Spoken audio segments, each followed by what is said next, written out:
Hello दोस्तों, मैं अनु पटेल संगीता देहाती लोकगीत चैनल में आप सभी का स्वागत करती हूँ। एक सोहर गीत सुनाने जा रहे हैं। जब राजा दशरथ और रानी कौशल्या जी का विवाह हुआ था, जब उनको पुत्र नहीं हुआ तो उन्होंने क्या राजा दशरथ को सलाह उन्होंने दिया, कौशल्या माता ने। इस गाने के माध्यम से सुनाने जा रहे हैं। आप लोग पूरा गाना वॉच टाइम करके सुनिएगा।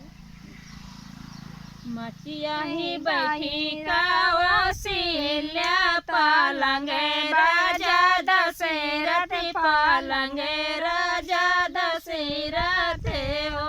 राजा कैना डरो दूसरा बिया हो, मोरी लहुरी बाहिने संगे लहुरी बाहिने संगे हो।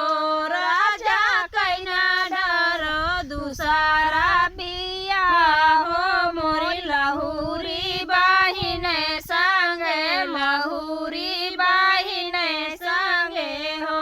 कई के बिया राजा लाए महले बैठावे महले बैठावे हो। राजा कई के बिया जो लाए महले बैठावे महले बैठावे हो। रामा होई गया जोधिया का सोरे दो नहुरानी बाई दो नहुरानी बांझिने हो। मचिया ही बैठे कौशल्या पालंगे राजा दशरथ पालंगे राजा दशरथ हो। राजा गया डालो दूसरा बिया हो, मौलाहुरी बाहिने संगे जहाँ मोरिया को नहीं जोरा ना कैना डालो तीसरा बिया हो। जहाँ पे मोरा को यहाँ पे मोरा को नहीं हो। कई के बिया राजा लाए महले बैठावे महले बैठावे हो।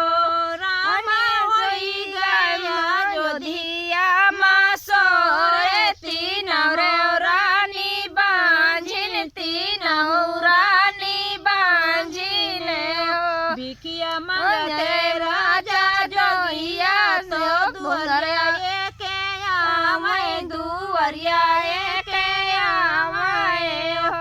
भिखिया मंगते राम जोगिया दुहरिया के आवे दुहरिया के आवे हो। राजा कौने विवधवा के मारे नयने आंसू ढारे नयने आंसू ढारे हो। काहे कहो राम जोगिया कहते लजिया लागे कहते लजिया लागे हो। बाबा तीने बिया जो कीनो तीनों रनिया बांझिन तीनों रनिया बांझिन हो। राजा तीन बिया कैला रो तीनों रनिया बांझिन तीनों। बाएं हाथे राजा मारे टिकावा दाहिने हाथे बूटी दाहिने हाथे बूटी हो। दाएं हाथे मारे राजा टिकावा दाहिने हाथे बूटी दाहिने हाथे बूटी हो। राजा रगड़ते रलिया फीसा कटोरावा उठावे कटोरावा उठावे हो। अरे